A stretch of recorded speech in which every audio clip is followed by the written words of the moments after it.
Our client, Jono, is a 20-year-old male playing football as a midfielder in the New South Wales National Premier League Under-20s Division 1 competition.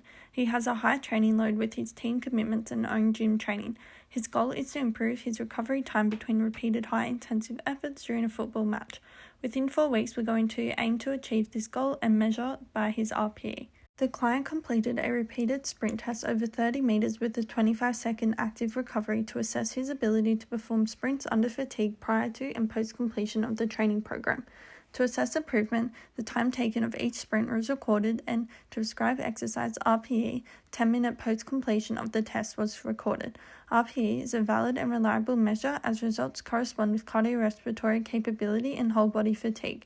This test derives energy from the ATP-PCR system and aerobic energy systems, reflecting a game situation.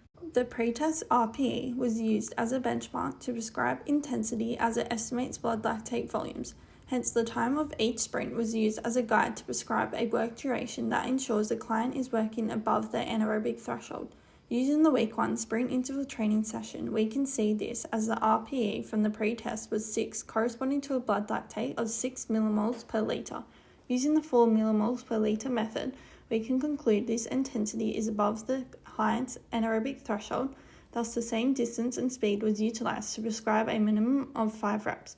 Reflective of the pretest, as it's estimated the client is working at a rate where hydrogen ions accumulate, resulting in fatigue in an attempt to improve their lactate tolerance and work at higher intensities repeatedly.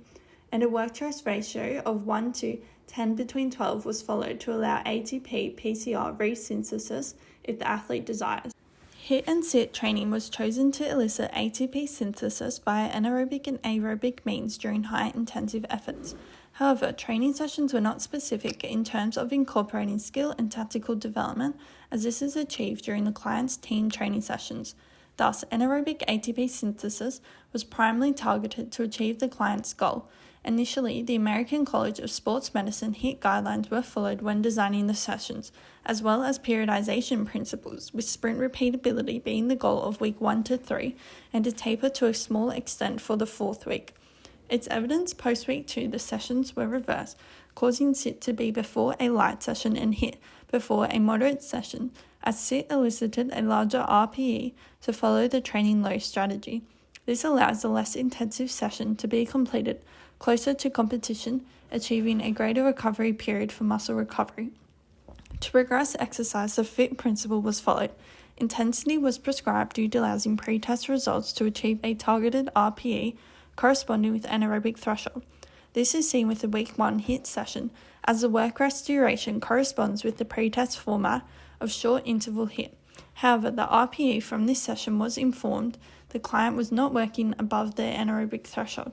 So, to progress, recovery time was reduced by half.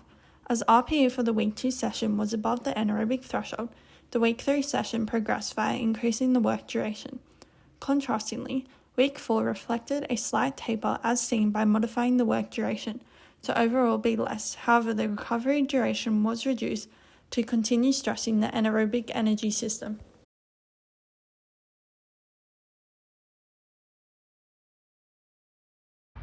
Hi, my name's Ali. I'm going to be coaching through the sprint interval training session today. So this is going to work your lower body in terms of producing a fatigue effect that will help towards achieving your goal. So I've set out 30 metres here with the cone, the bottle, So we have the starting bottle and the finishing bottle. You're just going to sprint at 90% maximum sprint speed from the start through to the finish. Then you'll have a 45-second recovery. During this time, you'll just walk back to the starting bottle. And if you don't need to take the whole 45 seconds, that's fine. You can go before. If not, I'll give you a 10-second countdown to let you know when you need to start sprinting again. We're going to do 46 reps today, so after the 4th rep I'll ask how you're feeling. If you're good to continue on, that's great, we'll continue. If not, that's fine, you can stop, and I'll continue this until exhaustion. After we've completed the session, we'll wait 10 minutes and then we'll take your RPE using the CR10 bulk scale, how we did in the pre-test. And from this, I'll decide if we need to progress or regress the next session. So if we're progressing, we're going to look at reducing the recovery interval to produce a larger fatigue response. If not, we're going to regress and we're going to focus on increasing the recovery period or decreasing the distance that we're working at.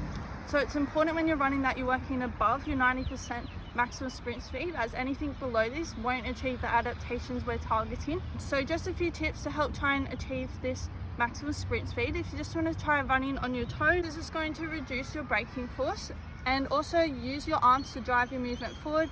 These are both things that are going to help you achieve a faster time. Also keep your head up when you're running, as this is sport specific, as during a game you'll be looking at for other players and the ball. Okay, so before we get started, I'm just going to show you a quick demonstration. So just focus on how I'm on my toes, moving my arms, have my head up, and the speed I'm running at.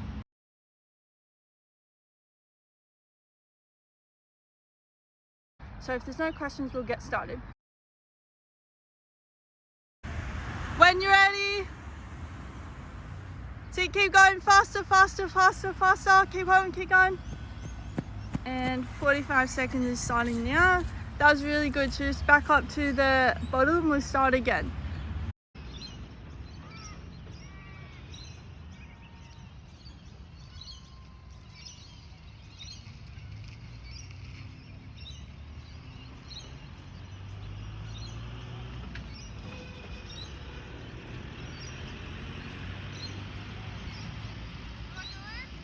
Yeah, you still got 10 seconds if you need. Keep on. Lift your knees, pump your arms, nearly there. Nice work. When the duration of the exercise interval is fixed, a shortening of the recovery interval is typically associated with higher anaerobic glycolytic energy contribution due to the increased exercise load. So, post-completion of the program, we'd expect the client to have a greater tolerance of lactate, allowing them to perform repeated maximal bouts. This would be evident on a blood lactate curve that shifted to the right due to a delayed onset of blood lactate accumulation. Theoretically, adaptations of neuromuscular performance, including better utilization of the sodium-potassium pump that reduces net loss potassium of working muscle to preserve cell excitability and force development, allowing improved muscular contraction transferable to repeated sprint ability. Greater glycolytic capability and larger recruitment of fast-twitch muscle fibers, resulting in increased stroke volume, allowing more oxygenated blood to be delivered to working muscles, contributing to the client's improved ability to perform repeated high-intensive efforts. Faster turnover of phosphocreatine for ATP synthesis via increased mitochondrial functioning. Comparison of pre to post-test results found the client to improve their ability to perform repeated maximal efforts as the post values were less than pre. The second sprint is the fastest overall in both tests, a possible result of the first sprint beginning in a split stance, whereas the other sprints are commenced by a running start, allowing utilization of strength shortening cycle. A trend of subsequent sprint becoming slower is evident due to the repeated component of the test causing temporal fatigue, diminishing the capability of type 2A fibers which are responsible for explosive movement such as sprinting. It is unknown if the training was completed as planned, as there was ongoing communication issues between the coach and client. This was from geographical location and personal factors not allowing the client to meet the coach. Hence, the coach utilised another client to complete week 1 to 3 of the sessions, meaning the RPE for week 4 was assumed. From the test results, it's evident the initial goal was achieved as RPE decrease in the post-test. However, this is likely not valid as the coach couldn't contact the client to complete the test together. Furthermore, the test could be more reliable if the client had access to technology such as time gates, as only one tester was used to record sprint and recovery time and had to trust the client return to the start. Prescription via RPE was a limitation, as there's been recent contradicting evidence informing it to be an inconsistent and subjective measure. In the future, the coach would choose to prescribe HIIT exercise via session RPE, as it's associated with heart rate zones, hence progressions could be too easy or hard, not eliciting targeted adaptations. In future, where the client can't meet the coach, I would plan virtual training sessions to ensure the training is completed accurately to elicit the targeted adaptations, as well as to provide useful information in terms of progressions and regressions. More so, due to the client's high training load causing them to be placed at a heightened risk of injury, I'd implement compulsory recovery sessions made up of massages or ice baths to avoid overtraining and promote optimal performance.